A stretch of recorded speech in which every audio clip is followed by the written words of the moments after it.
L'implication de l'épouse du chef de l'État, Antoinette Sassou Nguesso, dans la recherche des stratégies permettant de relever les défis de paix au Congo n'est plus à démontrer, car c'est une exigence encouragée par la résolution 229 de l'Union africaine et les résolutions 1325 et 1889 du Conseil de sécurité de l'ONU sur les femmes, la paix et la sécurité.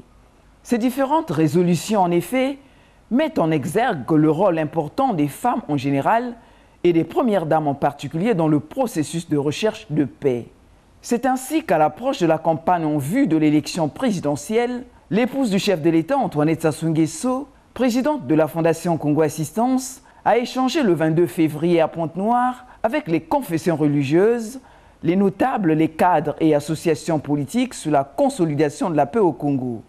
La rencontre a été marquée par des séances de prière dites tour à tour par des responsables des confessions religieuses dans l'œcuménisme, un mouvement interconfessionnel, l'islam, le Conseil supérieur des églises de réveil du Congo COSERCO, l'église kimbanguiste, Zéphirin et autres.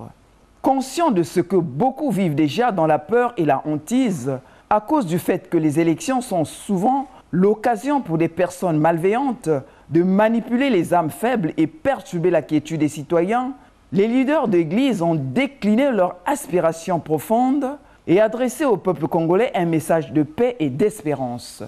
Devant l'épouse du chef de l'État, Antoinette Sassou Nguesso, chaque leader religieux a formulé une prière de bénédiction à l'endroit du couple présidentiel et imploré la grâce divine afin qu'un climat de paix règne au Congo avant, pendant et après l'élection présidentielle du 21 mars. En outre, ils ont réaffirmé leur participation aux efforts de recherche et de consolidation de la paix en travaillant continuellement sur les questions irrelatives.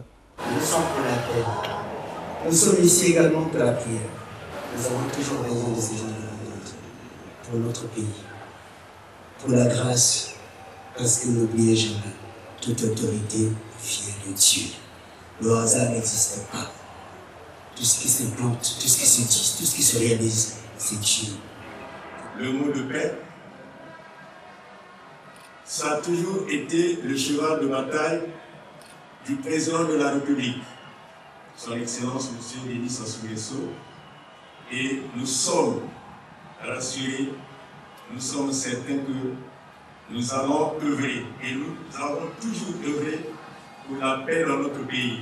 Au niveau des confessions religieuses, nous avons toujours semé la paix. Nous avons toujours extériorisé ce que le président de la République nous a toujours demandé, la paix. En sa qualité d'ambassadrice pour la paix, la députée maire de Kintélé, Stella Mensa Sassou Nguesso, a salué les efforts fournis par les serviteurs de Dieu concernant non seulement la transformation de l'homme pour le salut de son âme, mais surtout leur détermination à promouvoir l'amour et la paix, deux valeurs sans lesquelles, a-t-elle insisté, la vie en société ne serait qu'un enfer.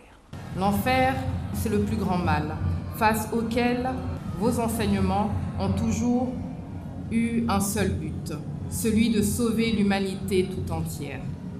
Je crois personnellement aux croyants, car si la religion est capable de former les ressources humaines moralisées et respectueuses des lois et règlements, elle est aussi en mesure de choisir le meilleur qui peut nous garantir la paix et le développement.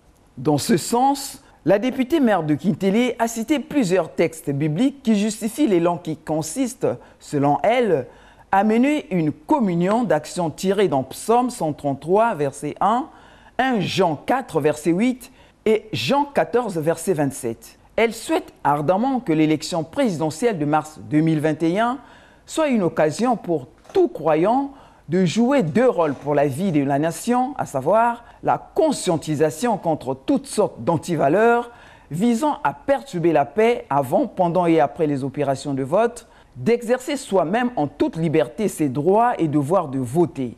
Prenant la parole à son tour, l'épouse du chef de l'État, Antoinette Sassou Nguesso, a appelé les responsables des églises à unir leurs forces afin d'œuvrer pour la paix au Congo. Elle a exhorté les hommes de Dieu à jouer pleinement leur rôle afin de conscientiser les fidèles sur l'importance de la paix, levier indispensable du développement. La première dame du Congo reste persuadée que les responsables religieux ont un rôle particulier à jouer pour contribuer à la prévention des conflits. Ces derniers, en effet, ont la légitimité d'énoncer un discours religieux au service de la paix. J'ai voulu encore une fois demander à Dieu et vous réunir ici, parce que vous avez aussi de l'influence, parce que vous savez parler aux hommes, vous savez parler à toutes les personnes qui fréquentent les églises ou vos centres de religion. Vous savez le faire, parce que je sais que vous servez Dieu. Et j'y crois, moi aussi. Et que nos prières ne seront pas des prières vaines. Nous pensons et nous devons faire, comme vous l'avez si bien dit ici, une seule chose est revenue à chaque fois, c'est la paix.